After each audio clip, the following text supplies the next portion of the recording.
tous. Bienvenue à cette tribune libre de la GPR, tribune libre qui offre différents types de conférences. Et, pour cette tribune libre, nous avons la chance de recevoir le député de Gouin, M. Gabriel Nadeau-Dubois, qui a gentiment accepté l'invitation. Merci beaucoup, Gabriel. Je vais faire une petite biographie de M. Nadeau-Dubois, député de Gouin depuis mai 2017. Il est né à Montréal. Possède une maîtrise en sociologie l'UQAM, une mineure en philosophie de l'Université de Montréal, ainsi qu'une majeure en histoire, culture et société de l'UQAM. Il a été chroniqueur de 2013 à 2016 à Radio-Canada, porte-parole de l'AC et figure du Printemps érable de 2012. Il a été auteur de l'ouvrage Tenir tête aux éditions Luxe, directeur d'ouvrage collectif Libre d'apprendre, un plaidoyer pour la gratuité scolaire. Il est porte-parole masculin de Québec solidaire et fondateur et membre du collectif Il faut qu'on se parle.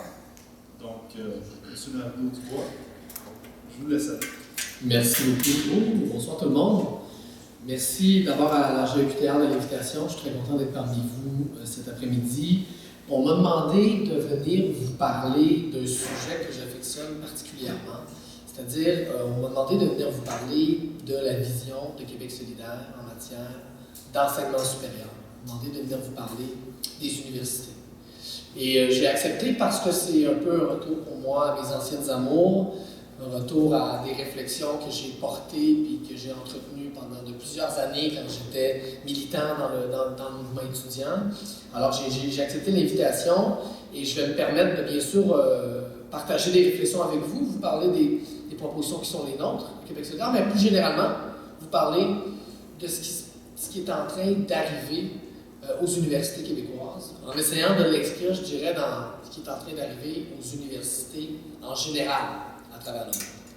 Donc, merci encore de m'avoir invité, puis j'espère ne pas trop être ennuyant, mais je pense que réfléchir à ce qui est en train d'arriver à l'enseignement supérieur, ça nous permet de comprendre aussi ce qui est en train d'arriver aux universités, disons, à la société québécoise de manière plus générale.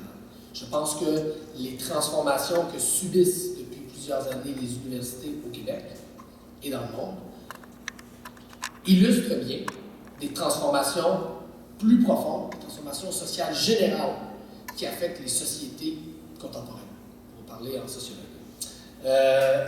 Alors, avant de parler plus de propositions et avant de lancer des idées de réformes ou de mesures à appliquer en enseignement supérieur, j'aimerais peut-être faire un pas en arrière et prendre un peu de recul, parce que je pense que pour bien comprendre ce qui est en train d'arriver à notre réseau d'éducation supérieure au Québec, il faut comprendre d'où ce réseau-là vient, comment il a été fondé, sur quel principe il a été érigé.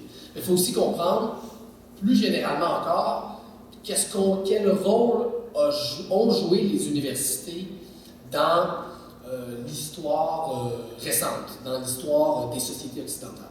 Alors, généralement, on considère que ce qu'on appelle une université, au sens qu'on attribue à ce terme-là aujourd'hui, généralement, on considère que c'est des institutions qui sont apparues au Moyen Âge. Et ces institutions-là ont été fondées, pour aller très vite en affaires, ont été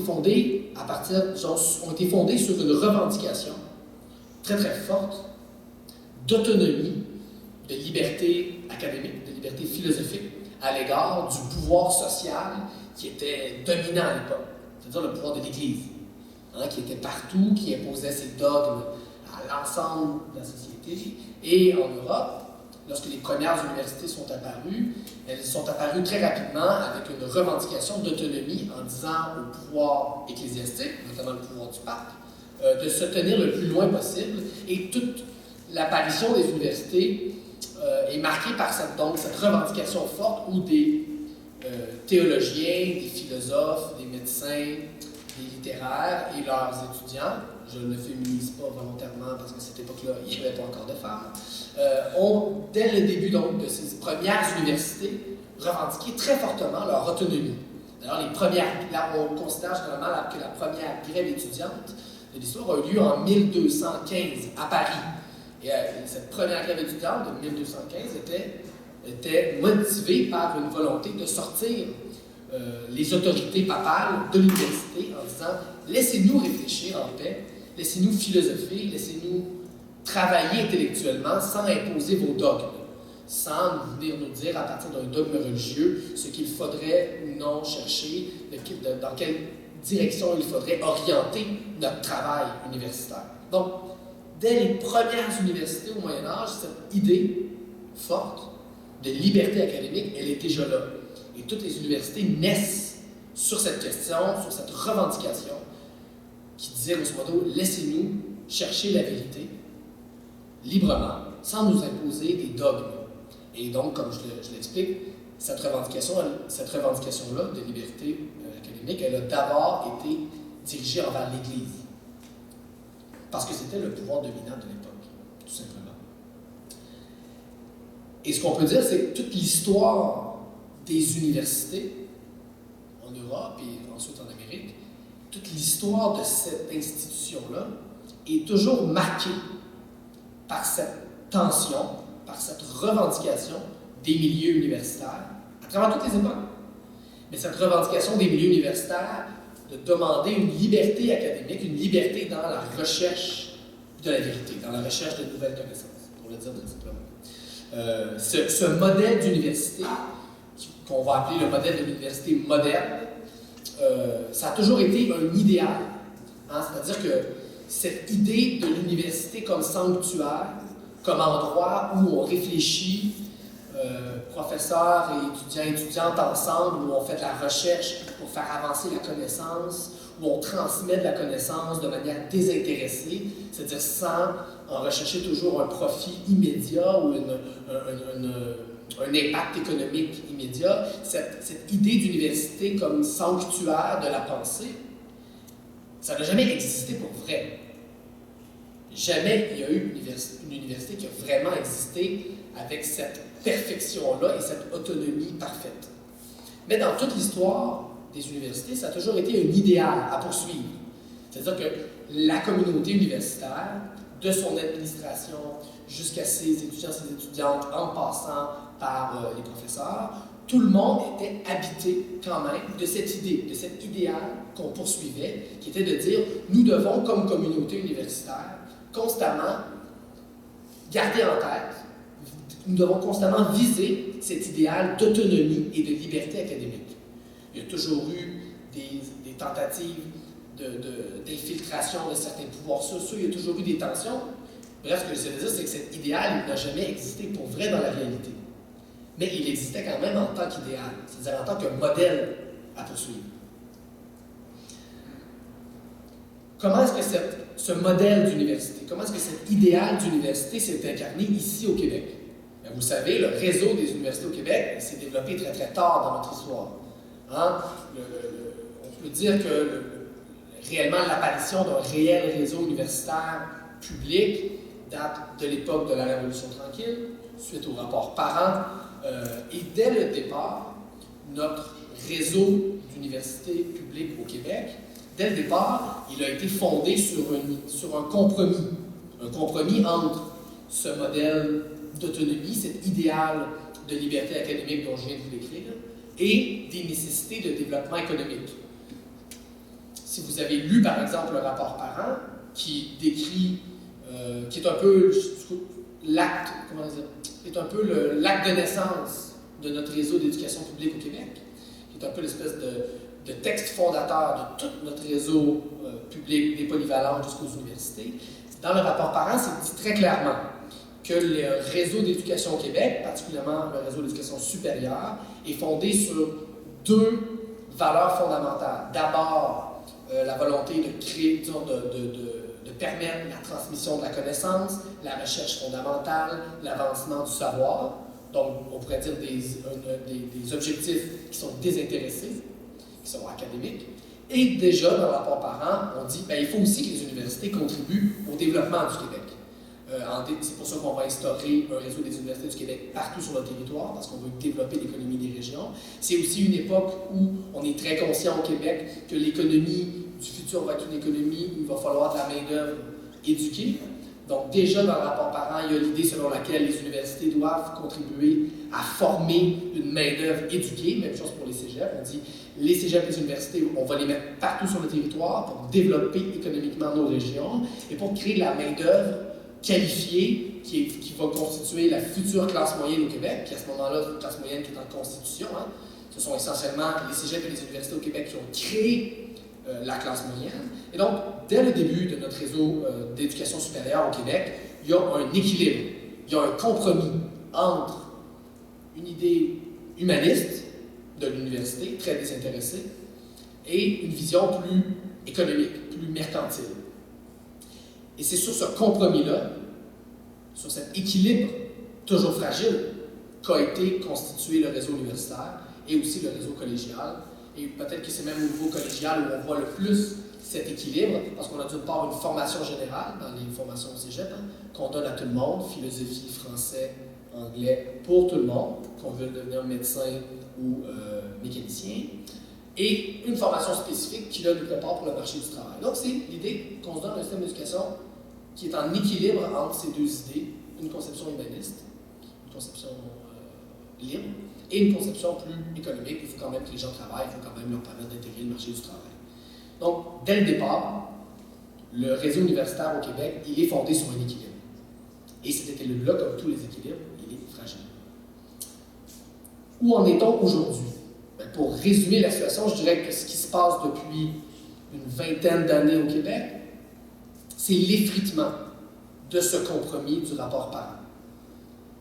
Cet équilibre fondateur de notre réseau d'éducation, il est en train de bouger. Et il est en train de bouger en faveur d'un des deux pôles, d'une des deux côtés de l'équilibre. Il est en train de bouger en faveur de l'aspect économique, de l'aspect mercantile. C'est ce qu'on veut dire quand on parle, par exemple, de marchandisation des universités. Et qu'on dit que nos universités sont de plus en plus marchandisées et deviennent de plus en plus comme des entreprises. C'est pour rendre compte de ce phénomène où on se rend compte que le compromis initial du rapport parent, bien, il est en train de bouger. Il est en train de bouger en faveur d'une conception de l'éducation qui la perçoit de plus en plus comme essentiellement une fonction économique. L'éducation, ça sert à quoi? Ça sert à créer la main-d'œuvre, ça sert à créer des emplois, ça sert à faire des profits, et non pas à créer des citoyens et des citoyennes éduqués, critiques, libres de s'engager dans la société. Le meilleur exemple de cette vision-là de l'éducation, elle a été exprimée par le recteur de l'Université de Montréal, Guy Breton, qui, lors des manifestations en 2012, avait prononcé une conférence et avait dit que, selon lui, le rôle des universités au 21e siècle était de former des cerveaux, et je le cite, « et ces cerveaux doivent correspondre précisément aux besoins des entreprises ». Alors ça, c'est une citation du recteur de la plus grande université au Québec. Alors, c'est pas de la fabulation, c'est pas de la spéculation ce que je dis là. Les gens qui sont à la tête de notre réseau d'éducation, de manière générale, adhèrent à cette vision. C'est-à-dire, nous, notre job, c'est quoi? C'est de former des cerveaux pour les entreprises. Pas des cerveaux pour réfléchir à la société, à comment la changer, à comment l'améliorer, pas des cerveaux à comment faire avancer la science, ou comment perfectionner nos manières d'enseigner, ou je ne sais trop, non. Des cerveaux pour correspondre aux besoins des entreprises, c'est une citation. Ce qu'il faut dire, c'est que ce phénomène-là, bien sûr, il n'est pas propre au Québec. Ce qu'on appelle cette marchandisation, cette transformation des universités dans un modèle de plus en plus économique, c'est pas juste au Québec que ça se passe. Ça se passe partout dans le monde. Et même d'un certain point de vue, le Québec est un peu en retard par rapport, par exemple, aux États-Unis, où ce processus de transformation des universités est beaucoup plus avancé. On a aux États-Unis des universités avec des frais de scolarité à 15-20 000 $ par année, qui sont littéralement devenues des entreprises à part entière, pratiquement des multinationales. Concrètement, qu'est-ce que ça veut? En quoi ça se traduit concrètement sur les campus, cette marchandisation? Ça peut avoir l'air un peu d'une chimère, d'une espèce de grand concept théorique, mais concrètement, ça veut dire quoi? Ben, concrètement, ça veut dire que les universités sont placées de plus en plus en compétition les unes avec les autres. Et cette compétition-là, elle s'incarne de manière la plus visible dans quoi? Dans les fameux palmarès des universités. Hein, il y a quelques années à peine, ça n'existait pas, ça. Les palmarès d'université où on classe les universités en fonction de la meilleure au monde à la moins bonne au monde. Et évidemment, vous comprenez que les universités jouent du coude, rivalisent d'originalité pour monter le plus possible dans ces palmarès-là pour être les plus big shots des big shots. Je pourrais donner une conférence au complet sur ces palmarès-là, sur c'est quoi les critères qui sont utilisés. C'est assez fascinant de voir à quel point les critères qui sont utilisés n'ont rien à voir avec la qualité de l'enseignement ou la pertinence de la recherche. C'est essentiellement des critères commerciaux, combien on vend de brevets, combien on va chercher de professeurs vedettes, combien on est capable de faire publier d'articles, ce genre de choses qui est en fait complètement déconnecté du quotidien des gens qui vivent dans les universités. Mais je passe là-dessus, tout simplement pour dire que cette mode des classements des universités, c'est un exemple assez clair qu'on est dans une logique de plus en plus de compétition entre des entreprises. Au niveau de la recherche, qu'est-ce qu'on remarque? C'est que de plus en plus dans les universités, la recherche qui est financée le plus, c'est la recherche appliquée, la recherche qui vise à développer des technologies ou des résultats directement applicables, qu'on peut directement rentabiliser en les vendant au privé. De plus en plus, comme le disait le recteur que je citais tout à l'heure, les diplômes eux-mêmes sont réfléchis en fonction des besoins des entreprises, en fonction des besoins du marché du travail. Autre phénomène qui est tout à fait nouveau, c'est l'augmentation de l'importance de la philanthropie dans les universités. Il y a quelques années à peine, les pavillons des universités s'appelaient le nom d'un politicien, d'une politicienne, d'un journaliste, tout ça. De plus en plus maintenant, dans les pavillons universitaires, vous avez des pavillons qui portent des noms d'entreprises. C'est de plus en plus considéré comme normal. Donc, par exemple, à l'Université de Montréal, j'irai à l'Université de Montréal, c'est juste que j'ai étudié, donc c'est souvent les exemples qui me viennent. À l'Université de Montréal, le pavillon où étudient les étudiants et étudiantes de pharmacie s'appelle le pavillon Jean Coutu. Et ça ne semble pas poser de problème à personne. Vous allez au HEC à Montréal, au HEC, ils sont assez innovateurs en la matière. Toutes les salles de cours ont le nom d'une entreprise. Et même les bancs, dans chaque salle de cours, chaque banc est commandité, peut-être pas chaque banc, mais il y a des auditoriums où chaque banc est commandité par une entreprise ou un philanthrope. Et aujourd'hui, les gens vont à HEC, étudient dans ces classes-là, ils disent « Ah, moi, mon cours est dans le local Pratt & Whitney », et je veux dire, c'est considéré comme tout à fait normal. Alors qu'il y a 10 ans, c'était même impensable que ça existe. Et puis, il y a des gens dans la salle qui sont d'une autre génération, et jamais ça leur aurait venu en tête quand on va à l'école que nos salles de classe portent le nom d'entreprise. Ça, bien sûr, c'est la superficie, c'est les symptômes les plus visibles de la maladie. Ce qui est beaucoup plus problématique, c'est l'ingérence de plus en plus importante de ces entreprises-là dans le contenu des cours et dans le contenu de la recherche. Autre exemple, la transformation des universités de plus en plus en marque de commerce. Hein, si vous écoutez les matchs du Canadien, si vous avez encore le courage d'écouter les matchs du Canadien malgré la saison qu'ils connaissent, vous avez remarqué qu'au Centre Bell, il y a des bandes de l'Université de Montréal. Donc, l'Université de Montréal achète des bandes au Centre Bell. Il y a quelques années à peine, c'était impensable de voir ça. Des panneaux réclament le nom des autoroutes avec les noms des universités. C'était impensable de voir ça il y a quelques années, alors qu'aujourd'hui, c'est devenu normal. Les universités sont comme des entreprises en compétition pour aller chercher les étudiants. Les étudiants, alors qu'est-ce qu'on fait? On fait de la pub, on fait des produits dérivés, on transforme notre université en marque de commerce qu'il faut vendre. L'endroit dans le monde où cette logique-là est le plus avancée, c'est aux États-Unis.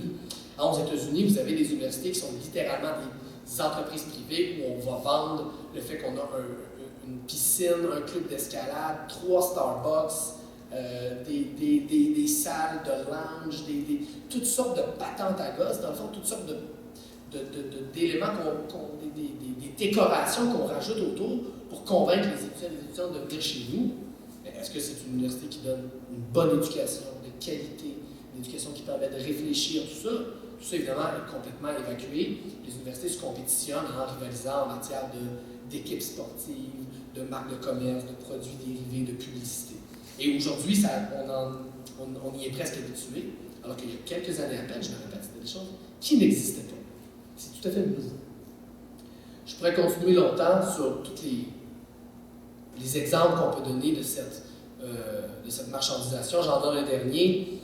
Voyez-vous, à la TÉLUQ, la Télé-Université du Québec, on a appris il y a quelques jours à peine que dorénavant, le suivi des étudiants, donc l'encadrement pédagogique des étudiants, a été sous-traité à une entreprise privée. Donc, au lieu d'avoir des tuteurs, des tutrices payés par des fonds publics et donc souvent syndiqués, et qui sont des gens qui sont dans l'université, donc qui ont une conception de c'est quoi l'université, de qu'est-ce qui est bien, qu'est-ce qui est mal, à quoi ça sert aux institutions d'enseignement. C'est littéralement une entreprise complètement privée qui s'occupe de faire le suivi avec les étudiants et étudiantes. Ça, c'est aujourd'hui au Québec en 2017, c'est pas un fantasme, c'est pas une théorie, ça existe à la Télé-Université du Québec. C'est une entreprise privée qui fait le suivi académique. Donc là, c'est un exemple très, très concret. Je pourrais continuer, les exemples, il y en a dans à peu près toutes les universités, des chaires de recherche sur des technologies très précises financées par des entreprises qui mettent dans le contrat de financement de recherche une clause qui dit tous les résultats de recherche qui sortent vont être notre propriété privée. Donc, on a des étudiants et des profs payés par des fonds publics qui font de la recherche dans un domaine donné et le résultat de leur recherche est à l'avance réservé à une entreprise privée qui, elle, s'en tire bien, parce qu'elle peut breveter la technologie, aller faire du profit et cet argent-là passe donc littéralement du public au privé et tout va bien dans le meilleur des mondes. Alors, vous voyez, je suis capable de donner des exemples longtemps, mais je pense que c'est assez clair le portrait que j'essaie de dresser de où on en est dans ce déséquilibre-là, dans cet effritement du compromis entre mission, oui, économique, mais mission aussi humaniste des universités au Québec. J'ajouterai un dernier élément pour compléter le portrait de où on en est avant de passer aux solutions. Le problème, en fait, l'obstacle principal à cette transformation des universités en entreprises, pour le dire rapidement, c'est que c'est un processus qui coûte cher. Acheter systématiquement les équipements les plus à la fine pointe de la technologie pour battre ses compétiteurs. Recruter à coût de salaires mirobolants les chercheurs les plus réputés. Recruter à coût de salaires mirobolants les meilleurs gestionnaires des universités. En payer des recteurs 500, 600, 800 000 $ comme on voit actuellement dans les universités au Québec. Tout ça, ça coûte cher. Construire un nouveau stade sportif, creuser une nouvelle piscine, créer des produits dérivés, acheter de la publicité, tout ça, ça coûte cher. Et parallèlement, on a des gouvernements qui, de plus en plus, sont dans une logique d'austérité, qui ne veulent pas investir, qui sont réticents à investir dans l'éducation supérieure. Et là, je ne parle pas juste du Québec, c'est des tendances mondiales. On a d'une part une logique de compétition de plus en plus féroce, qui force les universités à compétitionner de plus en plus et à investir énormément d'argent pour compétitionner. Mais en même temps, on a les pouvoirs publics qui disent « Oh non, non, non, non, le déficit, la dette, on ne peut pas mettre de l'argent public en éducation, on ne veut pas, même on coupe de plus en plus en éducation. » Au moment où on se parle, au Québec, on met moins d'argent public dans nos universités par étudiant en fait, c'est le moment où on en met le moins depuis 1990. On n'a jamais investi moins d'argent dans les universités, en argent public qu'aujourd'hui. Alors là, on a un problème. Il faut compétitionner. Donc, il faut payer des gros chercheurs, payer des gestionnaires 600 000 $ par année, construire des stades sportifs, acheter de la pub. Tout ça, ça coûte cher. Mais on a des gouvernements qui disent « Non, non, non, on coupe en éducation. » Alors, ça a été quoi la solution? Parce que là, on a un problème. La solution, dans les dernières années, ça a été de se tourner d'une part vers la philanthropie, j'en ai parlé tantôt, demander de plus en plus au privé de compenser pour l'argent public qui ne rentre pas. Et l'autre source de financement, c'est les étudiants. Parce que si le public ne donne pas d'argent et le privé a quand même des limites, où est-ce qu'on peut aller chercher l'argent? C'est dans la poche des étudiants et des étudiants. Et donc, l'argent dont on a besoin pour transformer les universités en entreprises, où est-ce qu'on est allé le chercher? Essentiellement en endettement étudiant. Et partout à travers le monde, dans toutes les grandes économies développées, c'est ce qui s'est passé. À l'exception des pays scandinaves où il y a des régimes de gratuité scolaire ou de salariat étudiant, aux États-Unis, partout dans les pays qui ont un système universitaire qui est très avancé dans la marchandisation, le phénomène il est très clair. C'est ce à quoi on a assisté dans les 20 dernières années, c'est à l'explosion de l'endettement étudiant. Tant et si bien qu'aujourd'hui, par exemple, aux États-Unis, c'est toujours l'exemple qu'on prend parce que c'est ceux qui sont les plus avancés, les dettes étudiantes cumulées aux États-Unis sont plus importantes que les dettes cumulées hypothécaires et que les dettes cumulées de cartes de crédit. Pourtant, il y a pas mal plus de monde qui ont des cartes de crédit que de monde qui sont à l'université. Donc, cette explosion dans le développement étudiant, il est dû essentiellement à ce besoin de fonds pour transformer les universités dans un contexte d'austérité. Qu'est-ce qu'on fait? On endette les étudiants et les étudiantes. Et l'endettement étudiant a l'avantage de contribuer à la marchandisation des universités. Pourquoi?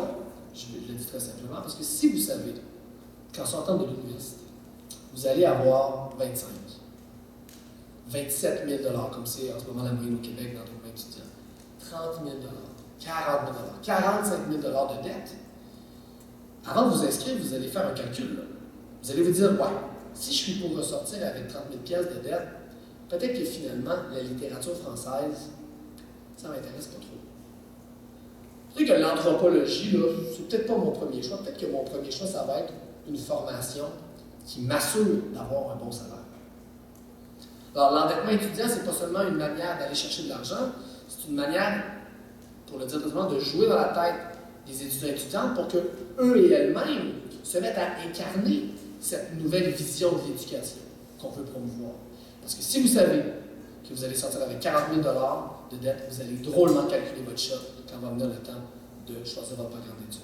Et encore une fois, quand on prend les États-Unis, les chiffres, les études sont très très claires. L'augmentation constante des frais d'inscription dans les universités américaines a été directement corrélée à une baisse d'inscription dans des domaines comme les arts, dans des domaines comme les sciences sociales, et même dans des domaines comme les sciences pures, mais théoriques, donc en chimie théorique, en physique théorique, qui sont aussi des domaines dans lesquels c'est pas du tout évident d'avoir des débouchés sur le marché du travail. Et donc, en marchandisant les universités, puis en demandant, en mettant sur les épaules des étudiants le fardeau de cette vision-là de l'éducation, structurellement, ce qu'on fait, c'est qu'on désavantage certaines formations au profit de d'autres. Et l'idée n'est pas de dire ici que les gens ne devraient pas aller en ingénierie, ou ne devraient pas aller en médecine, ou ne devraient pas aller en MBA. Ces formations-là ont tout à fait leur place dans l'université. Mais elles doivent être là en équilibre avec les autres types de formations. Puis c'est cette multiplicité-là des formations dans une université qui fait la richesse d'une institution comme ça. Tout ça pour dire donc que cette tendance à la marchandisation, elle a été tout à fait contemporaine, parallèle à la tendance à l'endettement étudiant, parce qu'on a besoin d'argent et parce qu'on sait très bien qu'en augmentant les dettes étudiantes, on contribue à transformer le rapport que les étudiants et les étudiantes ont avec leur propre formation. C'est ce qu'on appelle une prophétie autoréalisatrice. On dit l'éducation doit servir à avoir un emploi, et plus on le dit, plus ça devient vrai. Pourquoi? Parce qu'en effet, même si les gens sont très vertueux, si on leur met 40 000 de dette dans la balance, ils vont faire un calcul, et en effet, ils vont concevoir leur éducation seulement comme une manière d'avoir un emploi. Comment voulez-vous faire autrement avec 40 000 de dette? C'est sûr que ça va être votre priorité. C'est pour ça que juste une prophétie autoréalisatrice.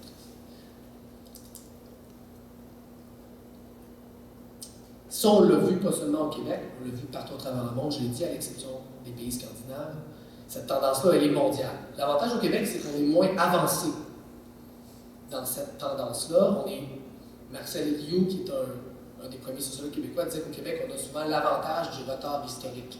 On ne dit pas en retard sur les autres, mais ce n'est pas toujours un désavantage. Des fois, on a l'avantage du retard historique, puis en matière d'évolution de notre réseau universitaire, on a l'avantage du retard historique. C'est-à-dire qu'on est un petit peu derrière, puis c'est une bonne chose, parce qu'on a peut-être encore une chance, nous, de limiter ces affaires-là, puis de brider, de limiter cette transformation-là de nos universités en entreprises multinationales, pour aller très vite en affaires. Avant de passer aux solutions, je voulais juste mentionner que c'est pas pour rien qu'il y a eu en 2012 la mobilisation qu'on a connue en 2012. Simultanément, à peu près dans les mêmes années, il y avait des mobilisations tout à fait similaires en Angleterre, en France, mais même en Corée, au Chili, aux États-Unis. C'est vraiment une tendance mondiale. Puis l'équilibre entre marchandisation et endettement, à un moment donné, l'élastique finit par péter, parce que là, c'est les étudiants qui se mettent à dire oh, un instant, c'est pas vrai qu'on va payer autant pour aller à l'université. Donc, c'est la tendance de fond, c'est la situation actuelle, c'est ce qui explique la résurgence des mobilisations étudiantes un peu partout dans le monde depuis une vingtaine d'années.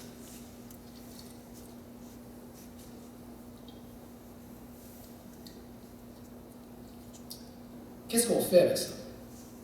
C'est la question, parce que ça a l'air vraiment terrible. En effet, cette tendance mondiale-là, elle est là partout, mais comme je disais, le Québec est en retard. Le Québec n'est pas rendu aussi loin que les États-Unis, par exemple, et donc on a encore une chance d'agir pour préserver l'accessibilité aux études pour tout le monde au Québec, mais aussi pour s'assurer que nos universités restent et nos cégeps restent fidèles à leur mission fondamentale et qui est de former des citoyens et citoyennes pour agir dans la société. Donc, si je devais résumer la vision qui est la mienne et c'est celle de mon parti en cette matière-là, ce qu'on souhaite, c'est pas revenir aux bonnes vieilles universités du Moyen-Âge où on débattait du sexe des anges et puis Non. L'idée, c'est de revenir à un équilibre, de retrouver un équilibre entre, oui, la nécessité d'avoir un développement économique, bien sûr respectueux de l'environnement et des conditions de travail, mais un développement économique durable et aussi en équilibre avec cette mission humaniste, avec cette vision citoyenne de l'éducation. Donc, ça c'est le grand concept, l'idée de revenir à un équilibre. Donc, l'idée selon laquelle l'université, c'est oui, un lieu d'enseignement, mais aussi un lieu de recherche, un lieu de création, un lieu d'esprit critique, un lieu de transmission de la culture générale, mais aussi un lieu de développement de la connaissance, de développement de technologies qui peuvent avoir des impacts économiques. Ça, c'est pas un problème en soi, si c'est bien fait. Et donc, un lieu de transmission et de diffusion de la connaissance.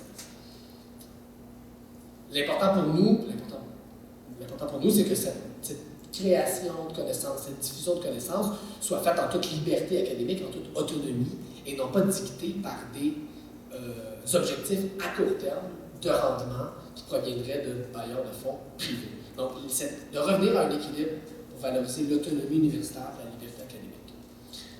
Ça, c'est, disons, la théorie. Concrètement, qu'est-ce qu'on fait?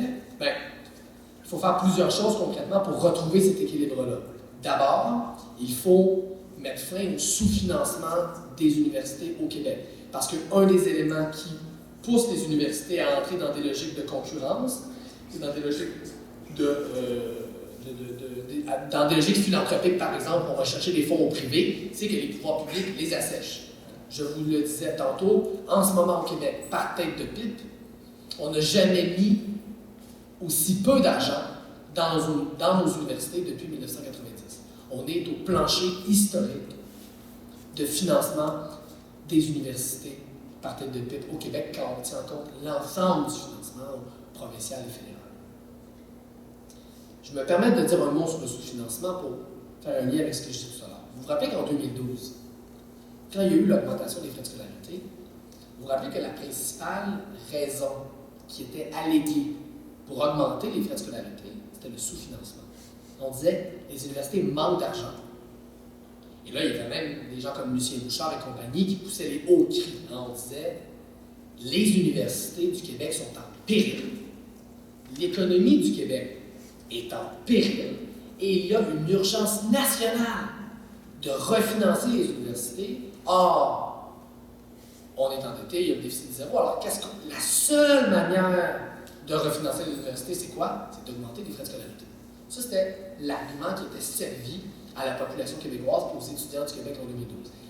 Il y a un sous-financement épouvantable. Il faut absolument prendre de l'argent, puis on va aller chercher en frais de scolarité.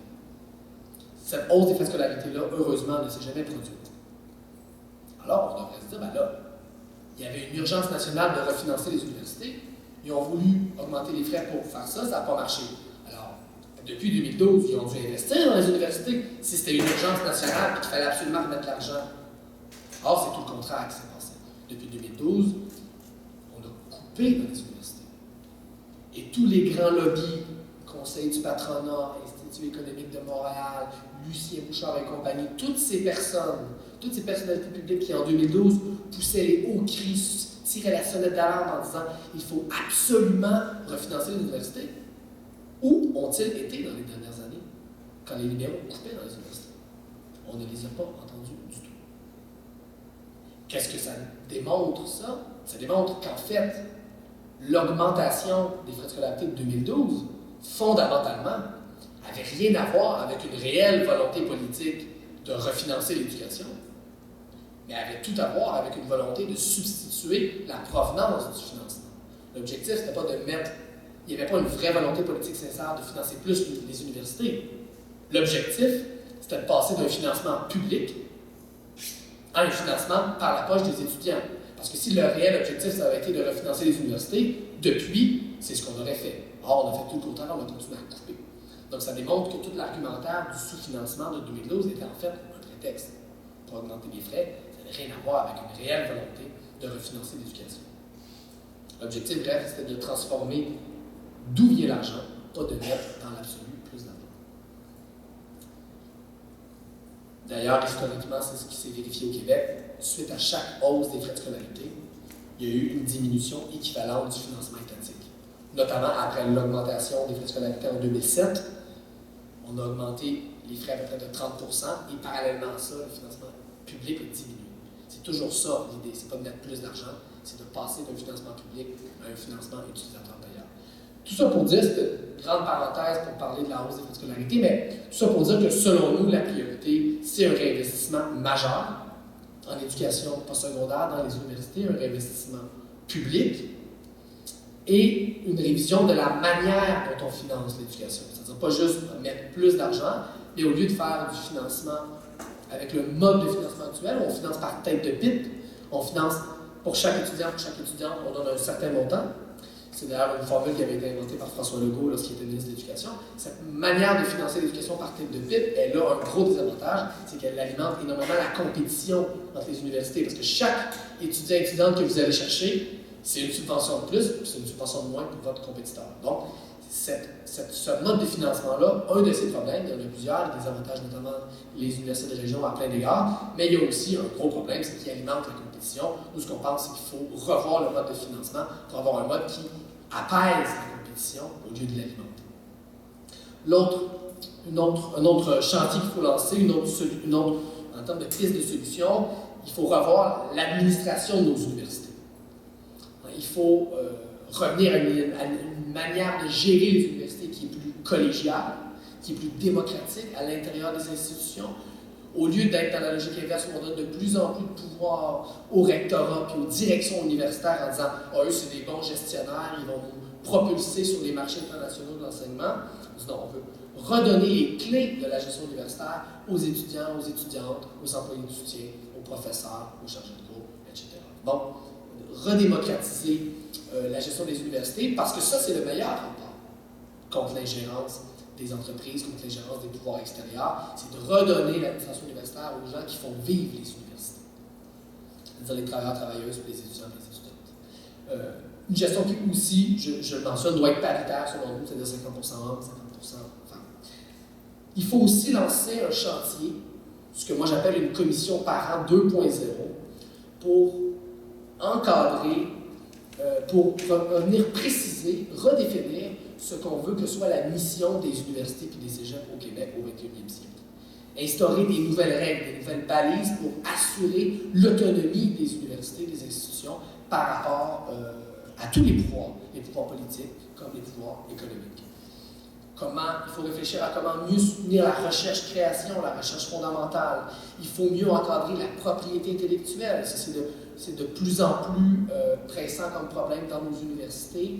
Comment s'assurer que quand il y a de la recherche qui se fait avec des fonds publics, les résultats de cette recherche soient disponibles pour le public et ne soient pas accaparés par des intérêts privés. Et pour nous, toutes ces réflexions-là, elles doivent se faire non pas à Québec entre politiciens et politiciennes, mais avec les acteurs qui font vivre les universités, d'où cette expression d'une commission parent 2.0 qui viendrait redéfinir ce qu'on veut que soient les universités et les cégeps du Québec au 21e siècle. La dernière grande réflexion globale qu'on a eue au Québec en éducation, elle date de plus de 50 ans. Il me semble qu'on est dû pour reprendre l'exercice. Le temps file et je veux qu'on ait du temps pour les questions. Je voulais vous parler aussi de la question de la rémunération des stages. Il y a aussi la question des agressions sexuelles sur les campus, je sais, qui fait beaucoup jaser ces temps-ci. Mais je vais garder ça pour la période de questions. Et je vous remercie de votre attention. J'espère que je n'ai pas été trop endormant, mais j'ai essayé d'inscrire un peu mes propositions dans le contexte qui est le nôtre au Québec et dans le monde. Et de les inscrire aussi dans l'histoire des institutions universitaires. Alors, merci beaucoup. Puis je vais répondre vos questions.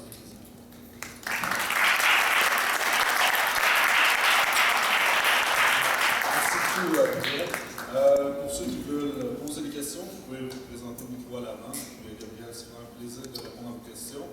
Ne soyez pas gênés.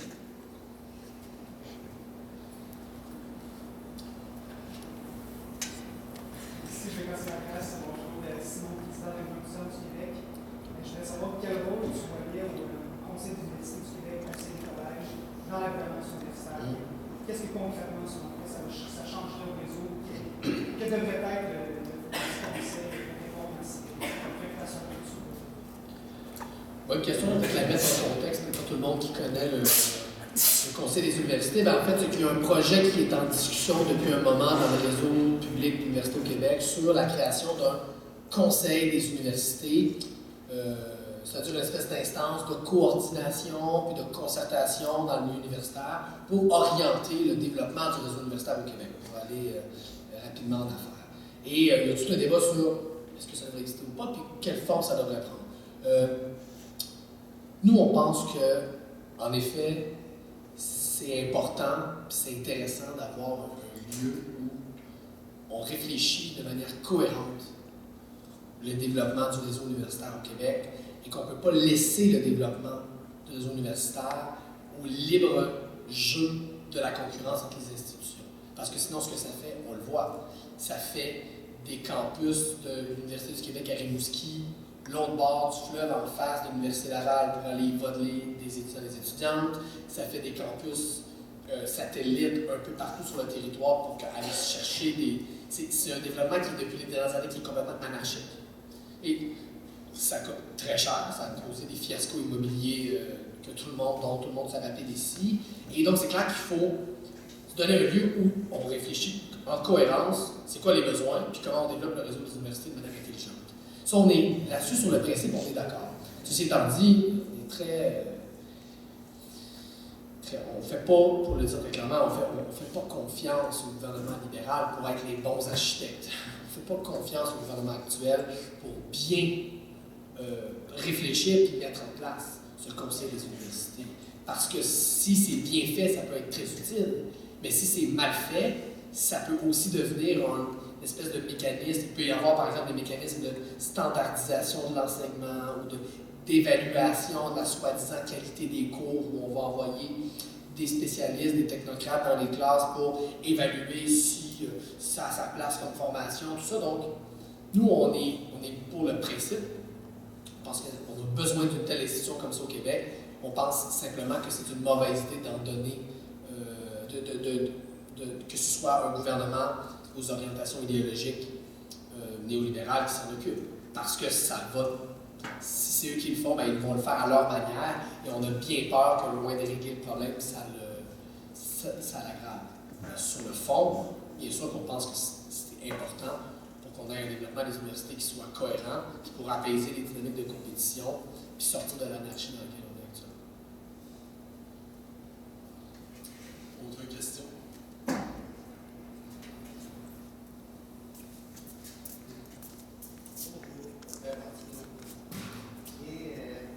J'ai écouté votre réflexion avec la relation.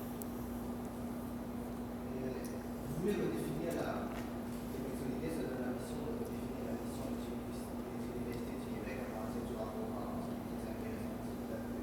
50 ans, c'est pour le dire. Moi, je n'ai pas cette connaissance-là parce que je suis au niveau des élèves.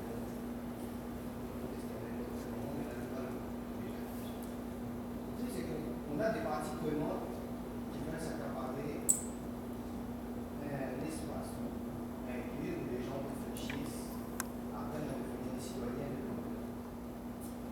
Et vous avez parlé aussi de ce phénomène d'aliénation de la pensée d'une certaine façon. Parce qu'il y a un phénomène d'aliénation de la pensée, parce que l'étudiant qui arrive avec un idéal repart avec un goût. Et c'est ce que nous assistons à l'actuel. Ce qui est le prochain et le solidaire, et là je m'adresse directement au fond dans l'objectif de justement d'avoir une argumentation qui va de plus en plus aller vers des personnes qui ne vont pas les séduire, mais les faire prendre conscience, non pas de il faut aller vers une prise de conscience parce que, moi par exemple, je prends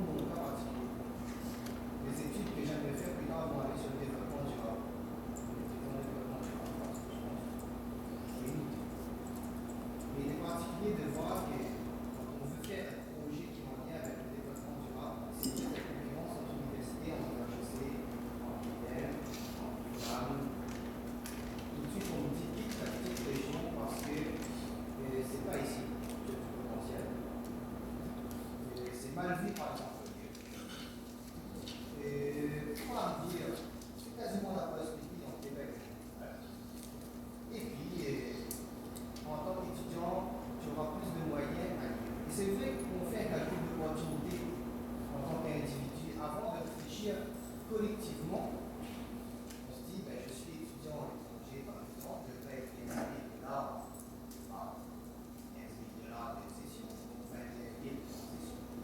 Et il y a un parallèle aussi à faire, je ne sais pas si vous l'avez déjà fait là, mais quand l'augmentation des frais pour les étudiants étrangers, on commence par les étudiants étrangers, et si on ne trouve pas assez d'argent dans le bassin d'étudiants étrangers, on va s'attaquer aux étudiants québécois, et enfin, on va commencer à parler de détails. Dans ma tête, moi je l'ai vu de structure comme ça.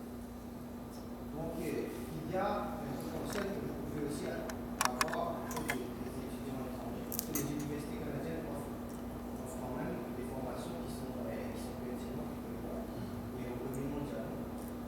Mais c'est ça. Par contre, c'est un mélange, on va penser à un petit peu comme l'idée, c'est ça. L'idée, c'est de se dire, moi par exemple, Québec solidaire des idées, une université qui devient un espace où c'est un espace où les gens peuvent devenir plus critiques, plus citoyens, c'est très très important. Moi j'ai vu le scandale qui s'est passé récemment avec la 6 de Bombardier. Je me suis dit qu'il a dû s'acheter un Bombardier pour le chez Klein. Et les droits de l'État et la règle a été refusée. Donc du coup, la 6 devient l'avion le plus autonome, le plus performant du monde à l'heure actuelle. C'est un produit québécois, c'est un gouvernement qui a investi des milliards et c'est l'Europe, donc Airbus, qui va bénéficier de toute cette recherche et développement. C'est là pour moi le risque le plus important. S'il n'y a pas des hommes politiques qui osent dire on fait des recherches, on apprend des retombées pour le Québec, pour la collectivité, pour parce que vous arriver à une question, parce qu'on est passé de la C-Series au modèle camarade. Excusez-moi, mais c'est ça. L'idée, c'est que je te dire, voilà ma tête à moi, il faut vite faire il faut diffuser comment dire ça, il faut que Québec solidaire se donne les moyens de diffuser ces messages clairs là, de façon à ce que le maximum de gens les comprennent le plus rapidement possible, sans passer par une théorie d'université, bien qu'on soit à l'université, parce que c'est à monsieur et madame tout le monde qu'on s'adresse à moi.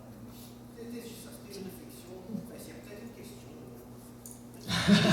Vous me laissez choisir s'il y a une question ou pas. C'est à moi de choisir. C'est les options. Non, mais il y avait plein de réflexions intéressantes. Vous parliez des régions. Oui, c'est sûr qu'au jeu de la concurrence, je veux dire, c'est pas Trois-Rivières qui va gagner. Hein. Non, mais c'est un jeu qui favorise ceux qui sont déjà plus gros, ceux qui ont déjà plus d'argent. Donc au Québec, c'est McGill, Concordia, après il y a Montréal. C'est sûr qu'à ce jeu-là, les universités du réseau UQ, a fortiori les petites universités du réseau UQ sont elles ont, si c'est au plus fort la poche, elles ont aucune chance. C'est pour ça que c'est un mauvais modèle. C'est parce que ça ne permet pas d'avoir une éducation accessible sur tout le territoire pour tout le monde. Donc, bien sûr que les régions ne seront pas gagnantes, c'est impossible qu'elles le soient. Ça va être, même à Montréal, ça va être McGill et ces grosses universités-là qui, elles jouent sur la grande scène internationale de la compétition interuniversitaire. Vous avez mentionné plein d'autres choses. Oui, c'est sûr, là, je me suis permis, comme je l'ai dit au début. Hein.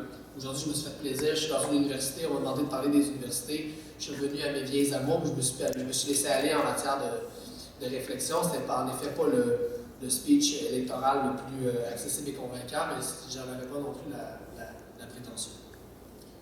Moi, j'ai une question pour toi, Gabriel.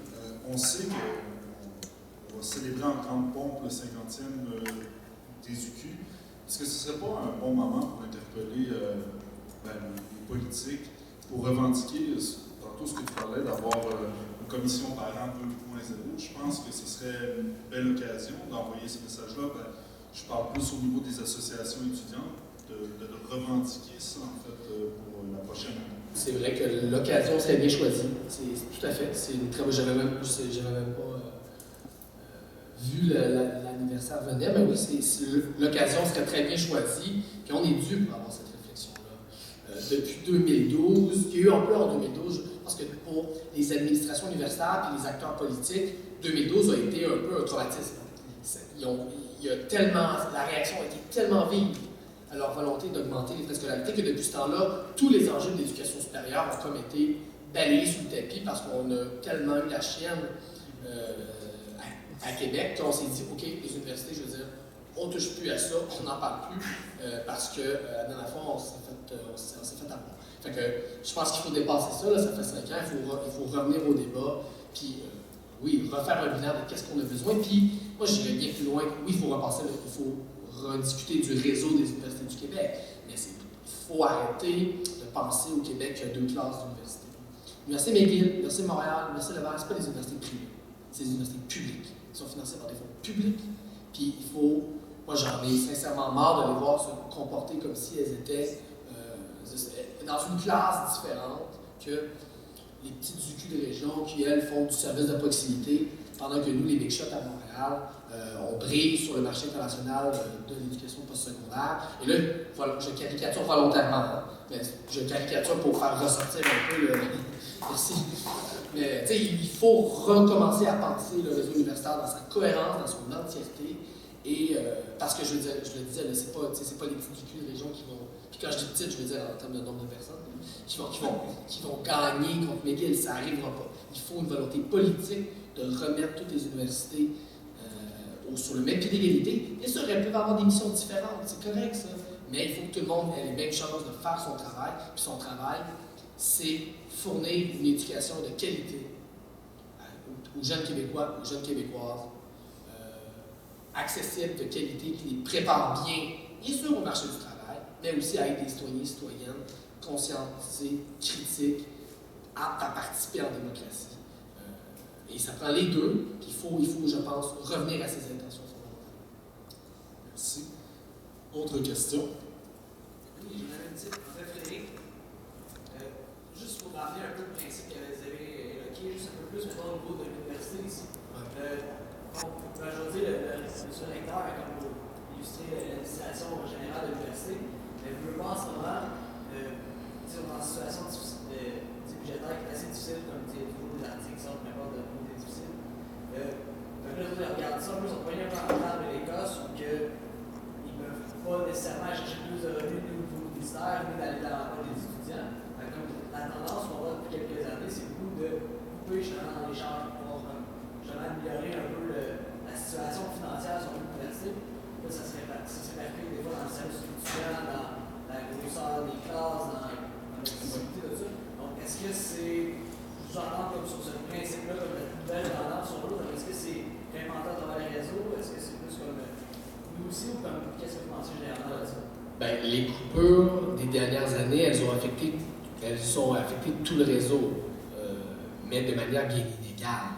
C'est-à-dire que, vous l'avez dit vous-même, ici à l'Université du Québec à Trois-Rivières, les frais de scolarité sont plafonnés par la loi.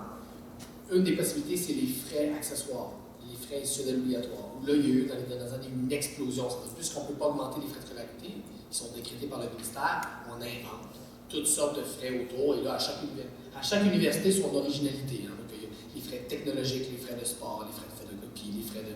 Oh mon Dieu, ils inventent toutes sortes de frais, en contournant parfois la loi qui est censée encadrer les frais afférents. Mais donc, il y a ça, il y a cette voie-là pour aller chercher de l'argent. Sinon, il y a le privé, mais le privé, tout le monde n'est pas égal là, au jeu de la philanthropie. Là. Si vous êtes un grand donateur privé, vous allez donner à McGill, vous allez donner à l'Université de Montréal, mais l'UQAR, l'UQTR, l'UQAC, forcément, sortent perdants du jeu de la philanthropie, parce que si vous voulez briller comme grand philanthrope qui veut montrer sa générosité, vous allez donner de l'argent aux grandes, entre guillemets, institutions universitaires. Donc, forcément, par exemple, les impacts de l'austérité à McGill sont sans commune mesure avec les impacts de l'austérité ici.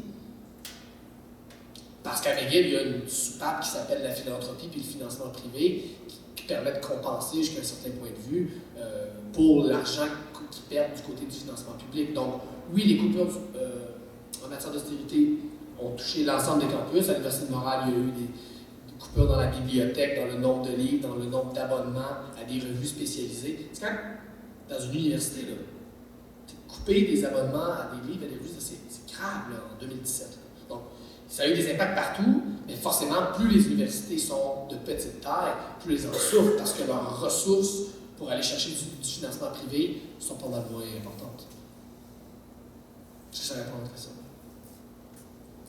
Merci. Une autre question? Oui?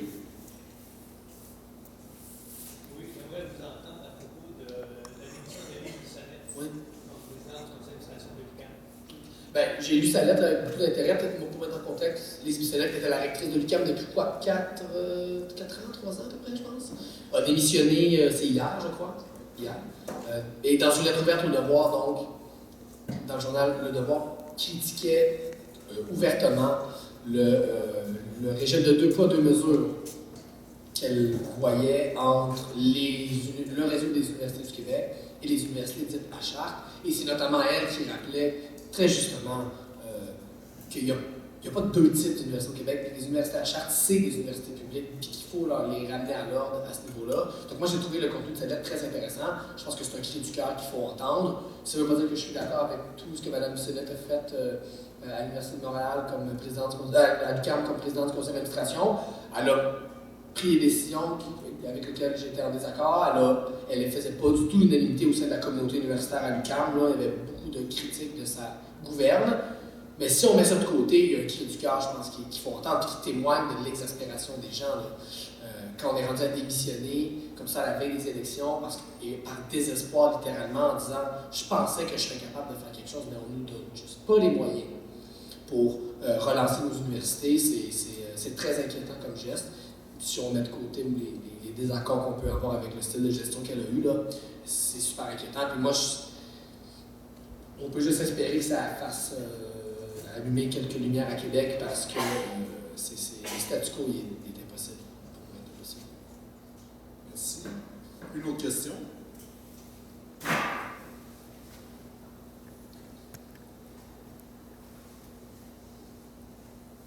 C'est tout? En fait, j'en ai 2. Ah, c'est encore bien. 2? Super. La première question, en fait, si on est dans une tendance mondiale de refinancer ces universités, ça veut dire de refinancer nécessairement la publicité. Donc, de mettre le fonds public dans la publicité, c'est une solution. La deuxième, il y a quelque chose qui m'inquiète personnellement comme étudiant, c'est-à-dire la qualité des cours que je reçois. Et puis, dans une université qui a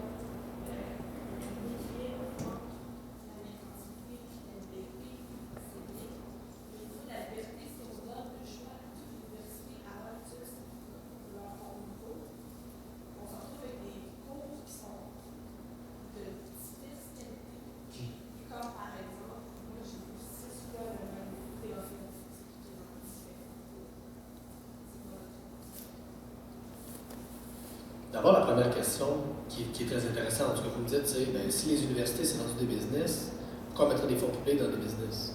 Rendu là,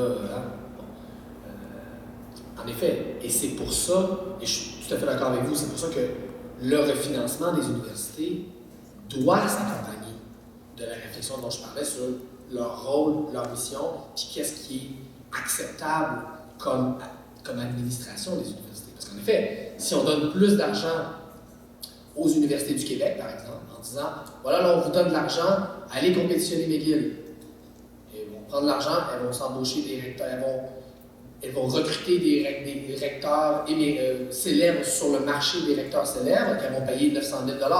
Les étudiants de l'UQAM, les professeurs, la société québécoise ne seront pas beaucoup avancés.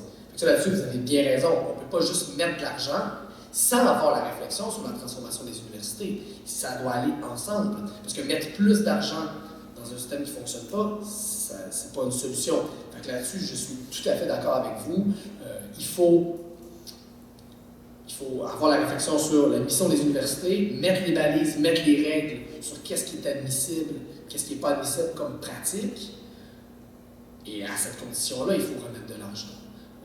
Et d'ailleurs, ce qu'il faut rappeler, c'est tout le débat qu'on a eu dans les dernières années sur la mauvaise gestion des universités, il faut le mettre en contexte des transformations dont je parlais plus tôt.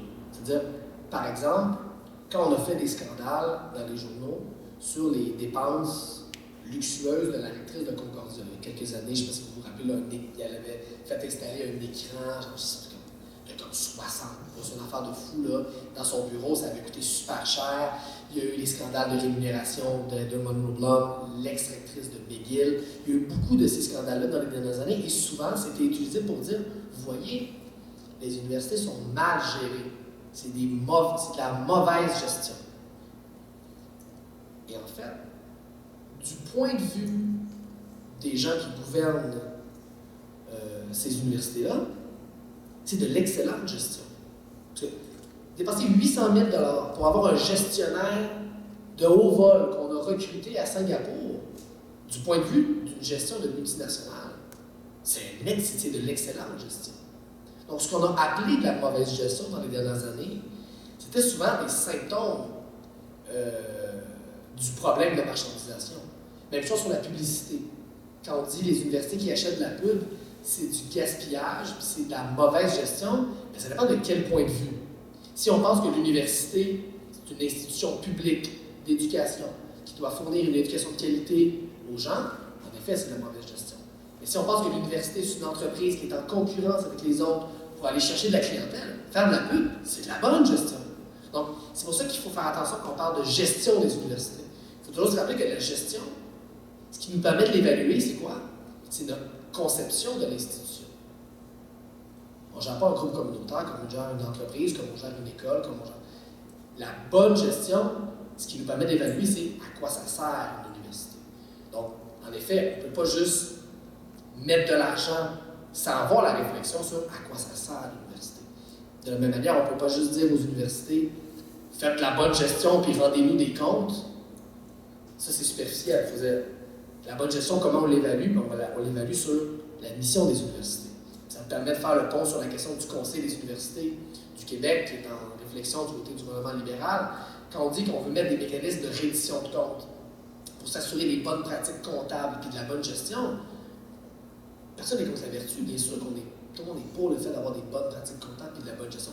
Encore faut-il savoir comment on conçoit l'université. Sinon, une même décision peut être considérée comme de la bonne ou de la mauvaise gestion selon ce qu'on pense. Donc oui, le refinancement doit absolument s'accompagner d'une réforme de comment on conçoit nos universités. Là, il ne doit pas aller sans l'autre. À votre question sur la qualité des cours, quand on parle de liberté académique, d'autonomie universitaire, on ne veut pas dire que les profs font ce qu'ils veulent n'importe comment dans leur classe, puis les universités font ce qu'elles veulent, puis elles peuvent faire n'importe quoi. Ça veut plus dire que c'est à la communauté universitaire à déterminer ses objectifs, à déterminer quel type de cours il va donner, quel type de formation, qui doit évaluer la qualité. Donc, ce n'est pas un débat pour ou contre la qualité, parce qu'on va faire un débat sur c'est quoi la qualité et qui doit l'évaluer. Est-ce que c'est des instances externes qui viennent s'ingérer pour dire ça c'est pas rentable, ça c'est pas correct, ou on fait confiance à l'institution universitaire pour se réguler elle-même, pour se mettre des mécanismes démocratiques pour évaluer la qualité, évaluer les programmes et décider qu'est-ce qu'on veut offrir. C'est ça qu'on fait. Est-ce que c'est clair? Oui, mais alors, ça, c'est l'université elle-même qui est la ce que je vois, c'est telle qualité propre. Puis Ben, l'irrégularisation a différents types de cours, parce que je connais des gens qui font si on met ça dans l'université, ma question c'est de savoir si la vision c'est de mettre le pouvoir dans la main des universités vont faire bien d'autres. Ben, en fait, je pense que c'est pas binaire, c'est-à-dire que c'est pas si c'est les universités qui s'en occupent, c'est sûr que ça va être parfait. C'est plus qu'est-ce qui donne le plus de chances de protéger l'autonomie universitaire. Ça veut dire que ce n'est pas des instances extérieures qui viennent déterminer les objectifs de l'institution. Et il peut aussi y avoir à l'interne de la mauvaise gestion. Dans ce cas-là, il faut la régler. Si ça ne se fait pas bien dans les communautés universitaires, les communautés universitaires ont des ressources pour s'améliorer. Il y a des commissions des études, il y a des instances démocratiques, il y a des acteurs qui peuvent travailler à l'interne à l'amélioration. Moi, je pense que la solution, elle passe par là, plus que par une intervention extérieure. Après ça ne veut pas dire qu'il n'y aura pas d'erreur, ça veut dire qu'il n'y aura pas de problème. La question, c'est ce n'est pas la bonne solution. C'est-tu faire intervenir, par exemple, qui existe dans beaucoup de pays dans le monde, pour parler clairement, dans beaucoup de pays dans le monde, notamment aux États-Unis, il y a des firmes de consultants privés. C'est des firmes, souvent c'est des firmes internationales, qui font des services de consultance pour faire ce qui s'appelle de l'évaluation de la qualité de l'enseignement. Donc, c'est des grands consultants privés qui vont dans les universités et qui arrivent, qui s'assoient dans la classe et qui, selon des critères déterminés par des pratiques comptables internationales, vont dire ça c'est de la qualité, ça c'en est pas. Est-ce que c'est ça la solution? Parce que c'est ce qui. C'est en ce moment la mode dans le milieu universitaire international, c'est ça. Donc, Donc la question que je pose, c'est est-ce que la solution c'est d'aller dans ce sens-là, qui est comme c'est un extrême, on s'entend, ou est-ce que c'est pas plutôt de faire confiance à la communauté universitaire pour faire ses évaluations, faire ses améliorations? Moi, l'idée que je défends, c'est que c'est préférable de passer par les communautés universitaires que de confier ça à des instances extérieures qui évaluent l'éducation, pas avec des critères qui sont ceux de la rentabilité, ceux de la compétitivité, pas ceux de la qualité à proprement parler. Parce que c'est toujours ça le débat, c'est quoi la qualité? Parce que voir 6 fois la même affaire dans Cisco, c'est clairement pas de la qualité. Mais flusher sur le théorème dont vous m'avez parlé, parce que dans le fond, ça n'aide pas le monde à avoir les jobs, c'est pas plus de la qualité. Tout est sur. La question, c'est quoi la qualité? Je voudrais faire un petit rajout à ce qu'il disait. Il faut savoir que ce qui est merveilleux dans les UQ, c'est qu'on a vraiment voulu, l'esprit, c'est de la base vers le haut. Donc, à l'intérieur des comités de programme, si on veut vraiment faire des changements au niveau des cours, etc., il faut passer par les comités de programme. Là au siège des étudiants, des professeurs, on discute en fait de la qualité des cours et par la suite, il peut y avoir des changements. Mais si on n'a pas la mobilisation, la participation, l'implication à l'intérieur de ces comités de programme, c'est sûr qu'il ne peut pas y avoir un réel changement. De là l'importance, souvent quand je voyais des camarades étudiants m'aborder sur différents programmes, de dire, il y a des postes étudiants sur le comité de programme, tu veux faire un réel changement, implique-toi à l'intérieur et tu vas pouvoir contribuer et pouvoir, en histoire, on a eu ce fameux débat et il y a eu des changements effectués selon les commentaires, les suggestions des étudiants, ça s'est fait démocratiquement et après il y a eu des changements à la grille. Donc impliquez-vous à l'intérieur de vos instances universitaires, c'est très important. Votre plug. Est-ce qu'il y a d'autres questions? Madame?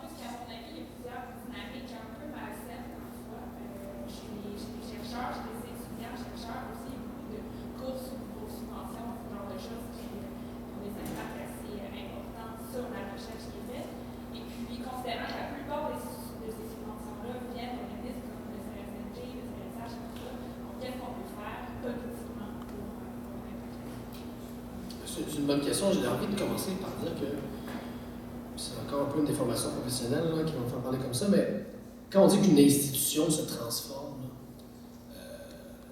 c'est pas juste une transformation qui s'effectue de l'extérieur. C'est-à-dire que quand ça se transforme aussi de l'intérieur quand ça se transforme une institution. Donc, forcément, dans les universités, tu as beaucoup de profs et d'étudiants et d'étudiantes et de gens qui adhèrent à la conception, disons, pour le dire rapidement, marchande de l'éducation.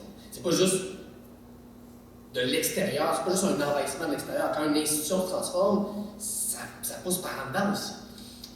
L'endettement étudiant participe de ça, l'écosystème des publications, puis de la course à la citation dans les articles scientifiques participe à ça. Donc, forcément, à l'intérieur même de l'institution, tu as plein de monde qui adhère à ça, puis qui sont bien contents, puis qui veulent gagner, eux autres, la course à la subvention, puis qui, quand ils gagnent, souvent, c'est ceux qui sont plus contents que ça marche comme ça. D'ailleurs, à côté, tu as des chercheurs qui ne jouent pas la game, puis quand tu ne joues pas la game, ça veut dire quoi? Ben, c'est moins de sub, c'est moins de subventions, c'est moins d'articles, et c'est donc une carrière de professeur ordinaire, puis tu n'es pas invité à recevoir des grands prix, puis tu ne fais pas des colloques 2 fois par semaine au Brésil. Bon. C'est drôle parce que c'est vrai, comme disait. C'est sûr que ça existe à l'intérieur même de l'institution, donc il faut faire énormément de volonté politique à l'intérieur des institutions pour brider ces affaires-là, puis il faut falloir une volonté politique aussi au niveau de l'État québécois pour aligner une orientation politique qui ne détermine pas sur quoi il faut faire de la recherche, puisque là, ce serait une contradiction, mais rappeler que la recherche fondamentale, c'est important, puis qu'il faut qu'il y ait des sommes qui soient conservées pour ça, puis protégées pour ça, pour la recherche fondamentale, puis s'assurer qu'il y a une équité entre les différents fonds de recherche, ce qui est de moins en moins le cas, l'évolution du financement des différents fonds de recherche. Il y a eu des fusions, fait que c'est compliqué un peu, mais quand on regarde, il y a clairement des secteurs qui sont de plus en plus favorisés par rapport à d'autres. Donc, le rôle d'État, il est là. Il n'est pas de rentrer dans les universités pour dire ça, c'est de la bonne ou de la mauvaise recherche. Ça, c'est le bout qui revient aux communautés universitaires. Le bout où c'est l'État, c'est de donner les grandes orientations. On veut réserver des sommes pour la recherche fondamentale sans s'ingérer sur quel type de recherche. Il y a de l'argent pour la recherche fondamentale, il peut y en avoir aussi pour la recherche appliquée. Il faut même qu'il y en ait, il faut que ce soit bien validé. Et il faut s'assurer que les différents secteurs soient équitablement financés par les fonds publics, parce qu'on ne peut pas compter sur les fonds privés pour que ça soit équitable. Le Big Pharma ne viendra pas financer la chaire de recherche en littérature française à l'UQTR. On ne peut pas compter sur eux. Ça va être les fonds publics qui vont le faire, d'où l'important que ça soit équitable. Merci. J'avais une petite question pour toi, Gabriel. Parlant justement de la recherche, souvent, tu disais que les multinationales avaient de plus en plus de place et dictaient aux institutions universitaires.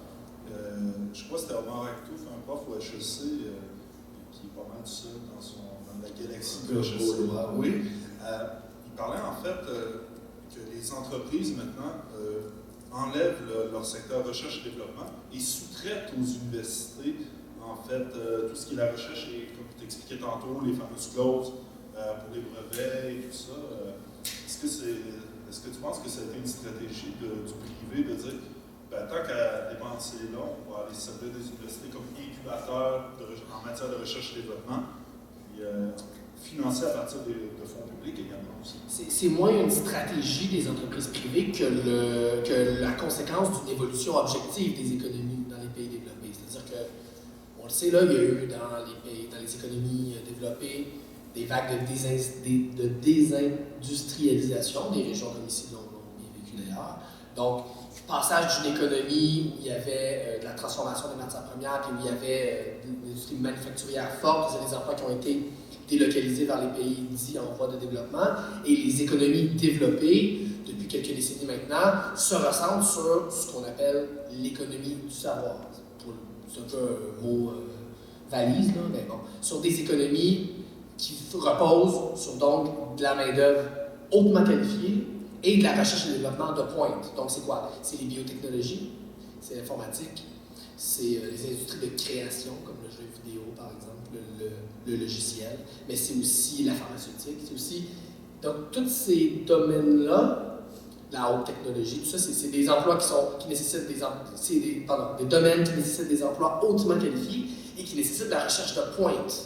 Ça, c'est grosso modo l'évolution que les économies développées ont connue dans les dernières décennies. Et, comme tu le disais, la recherche et le développement en pharmaceutique, en biotechnologie, en haute technologie, tout ça, ça coûte cher. Et les entreprises, je dirais ça coûte cher et c'est risqué. C'est-à-dire qu'investir en recherche et développement, tu ne sais pas toujours si ça va donner des résultats. Alors, c'est l'investissement qui est risqué pour le secteur privé. Alors, je ne dirais pas que ça a été une stratégie, mais c'est plus par nécessité. Et les États ont été complices de ça, c'est-à-dire voulant garder ces entreprises-là et ces emplois-là dans leur pays, ces États-là ont mis en relation les entreprises et les universités en disant, ben là, vous voulez, vous les entreprises de biotechnologie, vous voulez faire de la recherche, mais ça vous coûte cher, c'est risqué, la recherche et le développement.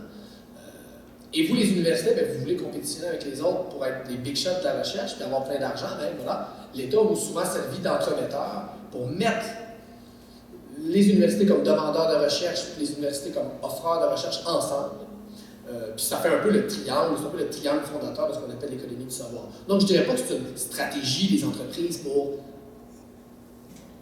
infiltrer les universités, plus qu'une nécessité économique, c'est-à-dire qu'en voulant compétitionner, ben, on a mis en connexion des étudiants qui ont besoin de faire de la recherche et des gens qui ont besoin de recherche. Et c'est un peu le cycle infernal dans lequel on est. Et d'ailleurs, c'est des politiques publiques qui sont écrites et réfléchies dans des lieux comme l'OCDE, par exemple. C'est pas une théorie du complot, il faut aller sur leur site Internet. Ils font du conseil de politique publique aux États, conseil aux États de fonctionner comme ça. C'est-à-dire, vous voulez garder vos entreprises de Big Pharma dans vos pays respectifs, ben, matchez-les avec vos universités pour faire de la recherche, et puis vous allez garder des emplois hautement qualifiés, qui sont des emplois bien rémunérés. Donc, c'est plus un impact d'une évolution économique qu'une stratégie des entreprises pour sous-traiter la recherche. Merci. Moi, j'avais une question. Ah, une petite dernière. C'est le modèle finlandais où je voulais que tu parles de ça un peu plus, parce que ça, c'est trop beau. Non, c'est trop beau pour être vrai, ça ne doit pas être vrai. C'est un peu ça, en effet. Ben, le modèle scandinave, mettons qu'on reste en éducation supérieure, là, parce qu'on peut parler du primaire, du secondaire, mais en éducation supérieure, le modèle scandinave, il est paradoxal. C'est-à-dire que d'une part, il y a, dans la plupart de ces pays-là, de la gratuité scolaire intégrale.